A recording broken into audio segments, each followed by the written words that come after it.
Hey guys, welcome back to the Tukes and Tires YouTube channel. As always, I'm Zach, and this week we get the Public Enemy running on its own power.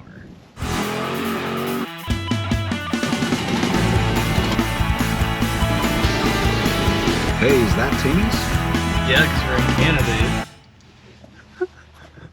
Okay guys, well, if you haven't watched part 1 and part 2 yet, you better go do that. The first episode is us getting the LS in this car in the Public Enemy, and the second episode is us getting the wiring done, doing the truck harness, and getting the main harness on the car ready for this setup. So now we have to finish up all the little things. So obviously, like I said in the last video, we can't run this thing off the fuel bucket forever. So we got to figure out some type of fuel system and some type of cooling system. So I'm going to show you the stuff that I bought and the stuff that we've already kind of made up to make this system work. And hopefully we can get that plumbed up in this episode, and hopefully I'll get everything so that we can possibly do the headers. And in this episode, the car is going to move under its own power, and we might test it out. So let's show you what I bought and let's get to work.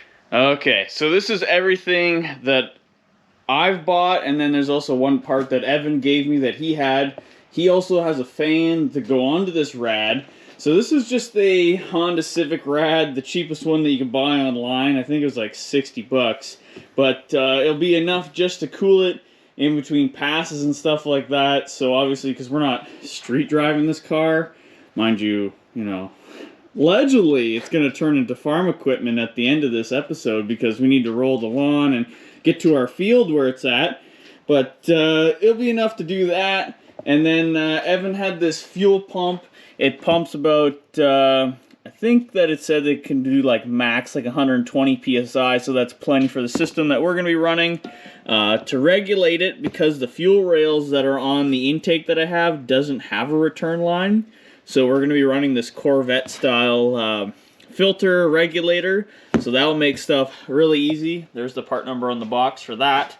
And then for the exhaust stuff, so I'm still waiting on flanges. So I had an order canceled, and I'm hopefully getting some more made up, but this is the stuff that I got to make this exhaust. So we're doing, like, before it had zoomies, so 4 pipes coming out of it, but because of the O2s, I need to have somewhere to put those. So we're doing like lake style headers. So if you don't know what a lake style header is, basically it's got 4 pipes that go into one big pipe that's kind of like cone shaped. So it's going to go something like that out the side so we can get the O2 in there.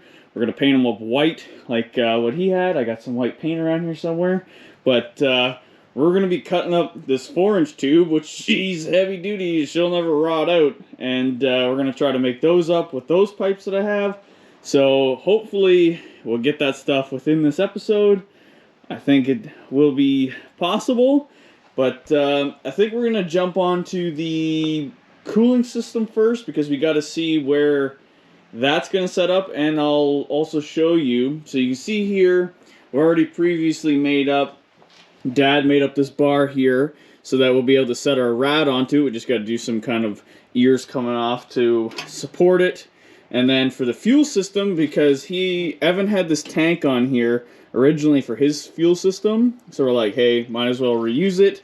We put a 90 on here and made up this bung with 2 lines going into it. One of these lines goes further in, so for the return system that it's not like bubbling or circling, so it's catching from a different location. So I think that's going to work, but I think we're going to start by trying to get this rad situated in here and our lines. So let's jump onto this thing and see if we can get that cute little rad to fit in there. Look at it, it's like coochie coochie coo. Okay, so we got stuff happening. We got Dad doing fuel lines on this. So you can see we got our regulator right there. We're running some high pressure rubber line. We were using a factory line that came off of one of the trucks we had, parts trucks. So just using this clip here, going down to there that we're going to join there. Dad just pulled the rad out that I was going to show, but that's okay. So you can kind of see what we got going on here.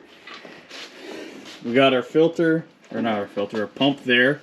and Dad's just running the return line now over to that other one. So we still got to make up some kind of bracket to hold this rad. Don't know how that's gonna work, but yeah, I think we're getting there. Look at that over there. That's pretty snazzy. So we got the fuel system all buttoned up. So you can see here how we got our fittings with the pump here. We're having a little bit of leakage, so we're gonna have to try to put some stuff onto those fittings that come out of this little junction here, but that's no big deal. So you can see they kind of run here. We got our filter over here, and then it just comes up to the rail. It's a really simple setup, holds pressure, it's working. Now all we're gonna do is now we gotta try to fit this rad in here. So probably once you come back, we're gonna have that situated. So this is looking pretty sweet. Fires off by that, we just tested it.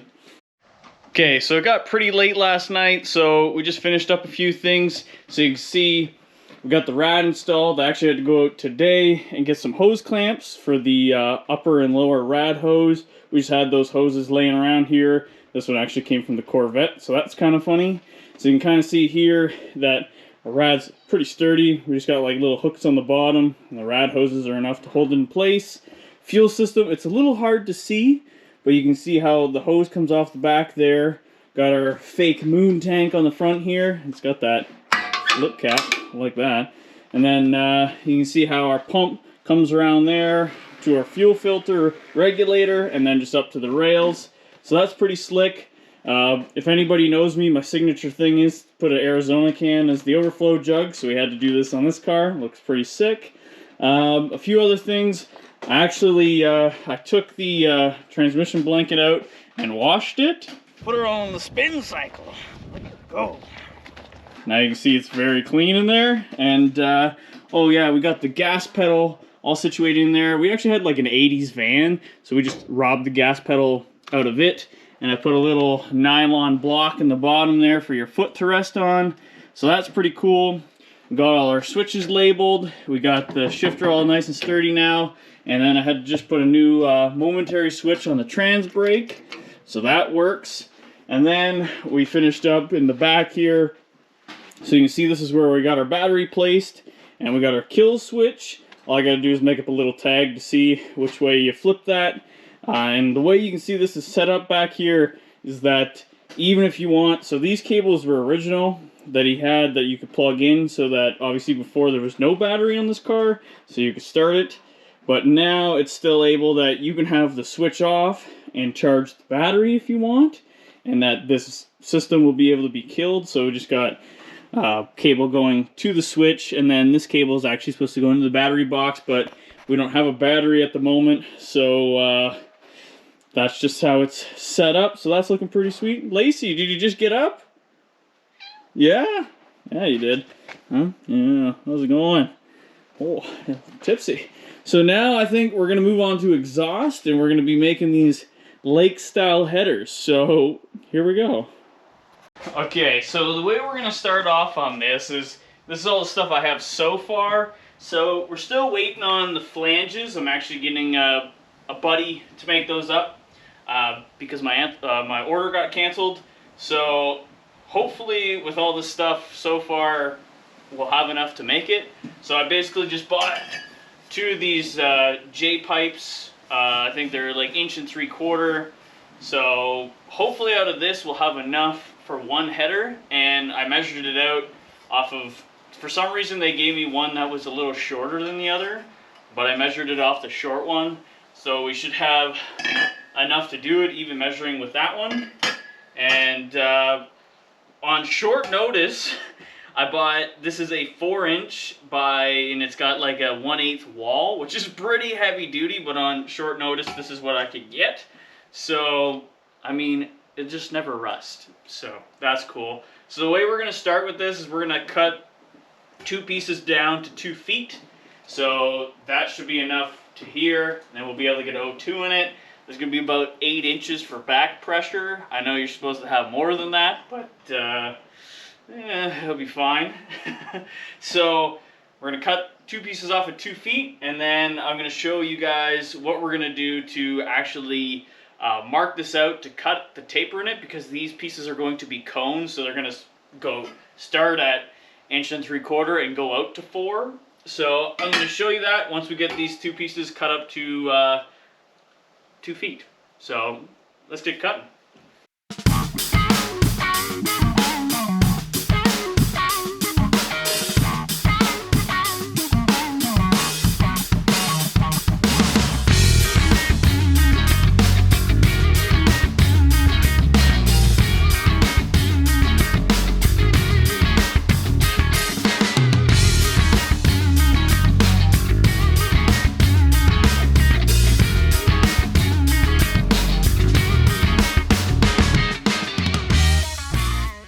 Okay guys, so we got our 2 foot pieces cut. So now I'm going to show you what we're going to do to get this down to a cone shaped. So obviously we got to get it down to this 1.75 inches. And the best way I found to measure the circumference of the circle is to just use a piece of wire. So we put it on there, cut it so, or get it so it'll touch, and then cut it. And then I went over to the bench, put it out flat so that we can measure a halfway point. So I don't know if you guys can see that little black dot on there. So that's basically halfway on 1.75 inches. I did the same thing for a 4-inch one. So you can see this longer wire here, because obviously this pipe has a factory weld seam that we want to get rid of. So did the same thing, put it on there so I could get a center point on the other side of the tube. And then once we get that done, we take our 1.75 inch wire, put it on there, which now you can see that I got 2 black dots here. And on this side I wrote keep, because obviously this is the half that we want to keep now. And then we're just going to mark straight lines from here to the other weld seam on the other side. And that is going to be the sliver we got to cut out of this pipe. So I'm going to get marking some lines, and then I'm going to show you guys afterwards what I'm going to do to hopefully suck this tube together. I don't know how well that's going to go, but wish me luck. So let's cut this out, and then let's get to figuring out.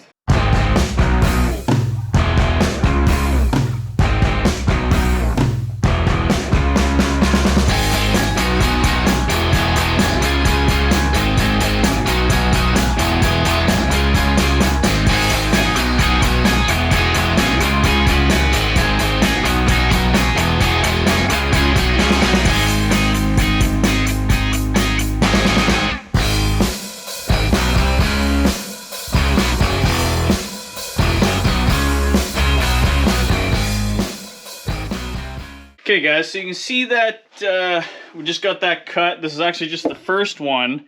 So what I'm gonna go and do now is I got this clamped in so this part is touching, and this is still 4 inches. So we're gonna put like pretty deep. I'm gonna turn the welder up so we can get a nice tack weld on that, so it shouldn't, I mean, it'll probably end up breaking anyways. But then the plan is I'm going to tip this in the vise so it's only going to squeeze possibly this side, which is, it's going to distort the tube a little bit. Once we get it fully welded together, I might have to go and I'm just going to bash it around trying to get it more round. I got like a solid rod here that I'm going to try to do something with afterwards. Maybe try to move this 1/8 steel, but that's the plan anyways. So I'm going to start tacking this along, seeing if we can get this cone to shut, and then we'll come back once I get there and all the struggle.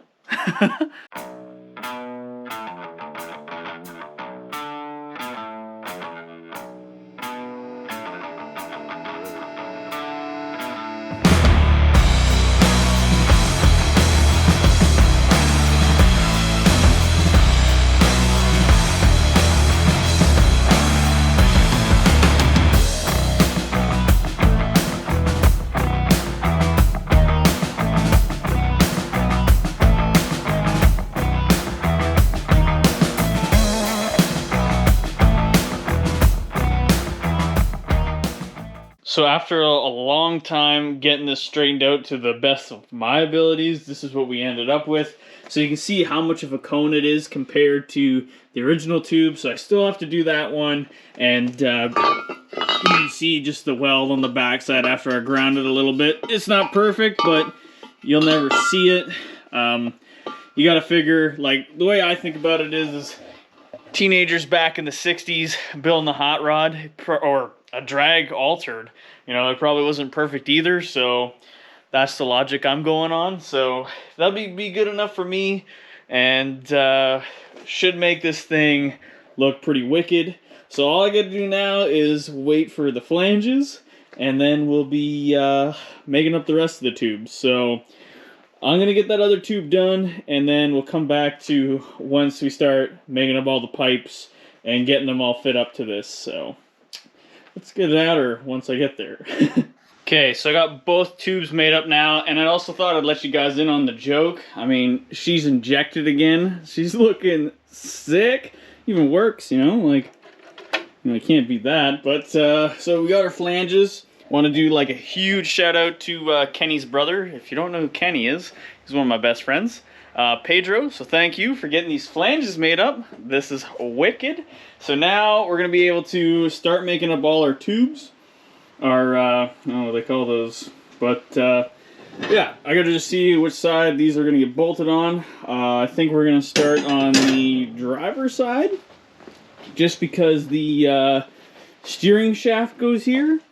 Right, so there's a steering shaft, so that way I can make up this one, and then we can make up the other one to match. So I'm gonna get these bolted on here, and then we'll come back to once I kind of got us in the right direction. All right, so we got that flange bolted to the head, and I'm just kind of gonna show you how I go about making up headers.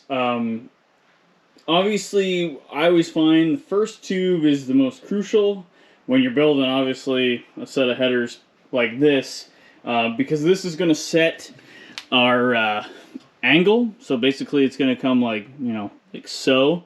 And the only other crucial thing is obviously with an LS, because we're reusing these factory plug wires, so they stick out pretty far. So obviously, you can see how much they hang out. And when we got our pipe, it looked like this, right? Obviously, J-pipe gives us lots of bends and angles and stuff, but due to mine, getting that one was longer, this one was shorter that I'm using, so obviously I want to see if I can do it with the short one first, and then obviously we'll have enough to make it out of that. But we're just trying to get the first tube to the right angle and the right, like, depth or sticky outy or whatever you want to call it. So you can see I kind of just started cutting, and I figured out how much from when this was fully in there to what it needed to go past this spark plug boot.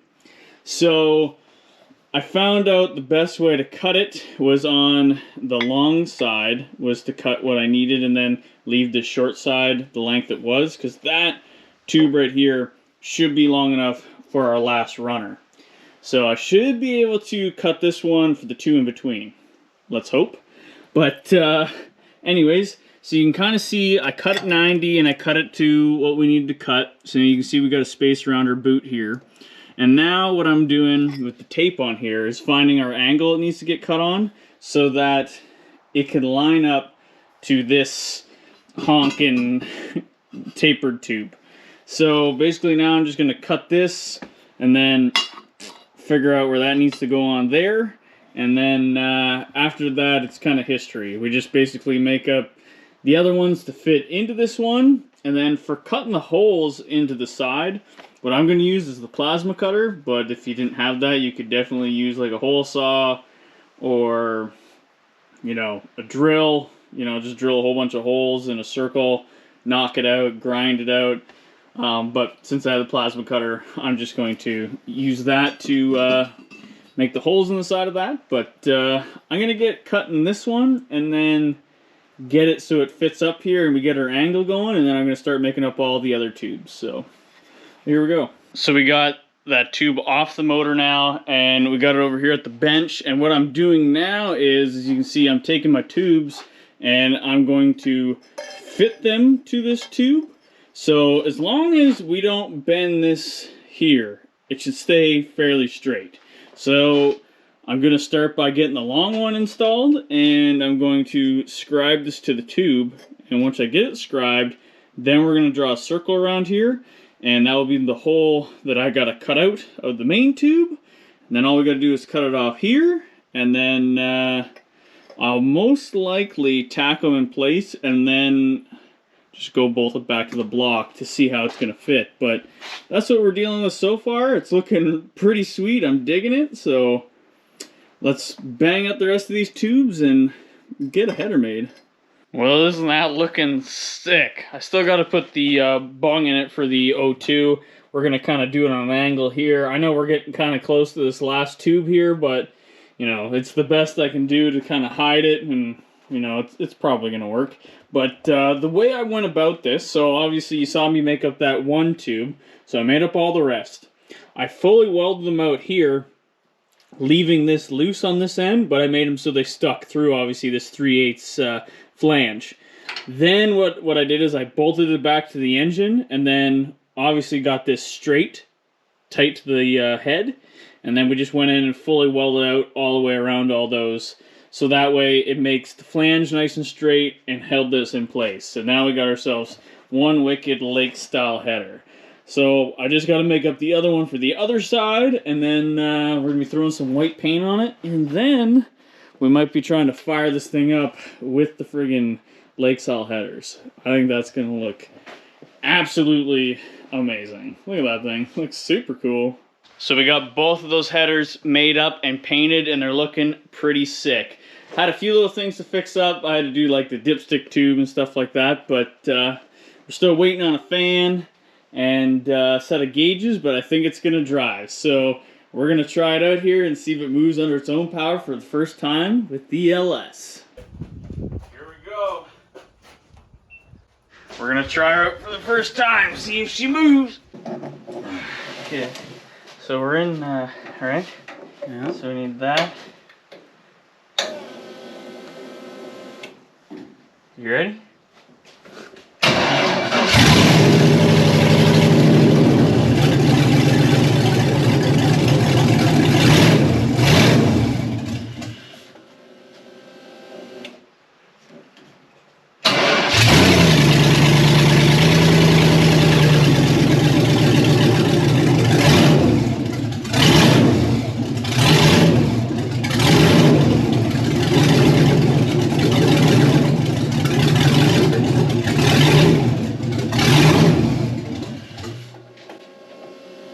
I don't know, just keep dying.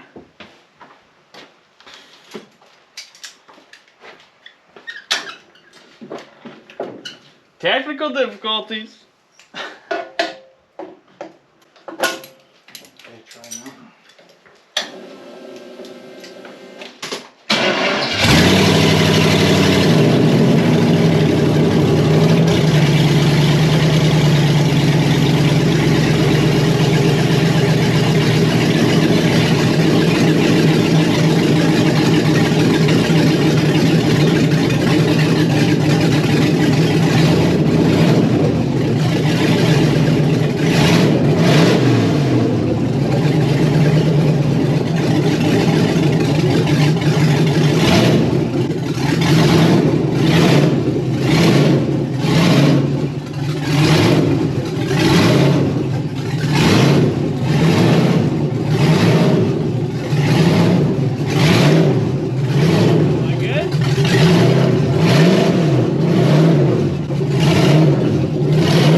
Okay guys, well there we have it. We drove it out of the shop. It's looking pretty sick outside, and I did this LS swap in like 2 weeks, so you know that's pretty wicked. And you know, if you want to see me drive this thing, we're going to be bringing it to St. Thomas Dragway August 6th. I think that's an Ontario Gassers event. I don't know if they're going to be running 8th or quarter. No idea, but we're going to see what it does, and I'm going to drive this Jest Trap. I drove around the backyard a little bit, and she is pretty quick with this LS, but as always guys, thanks for watching, thanks for subscribing. Big thanks to Evan for letting me, you know, torture his car with an LS. But as always, don't forget to salute the beaver. But do you think I'd leave you hanging? No, we're gonna go do some friggin' launches in front of the house. Let's get at it. I almost forgot, we gotta make this thing farm equipment because we gotta go roll the lawn somewhere. Beauty. We're good to go.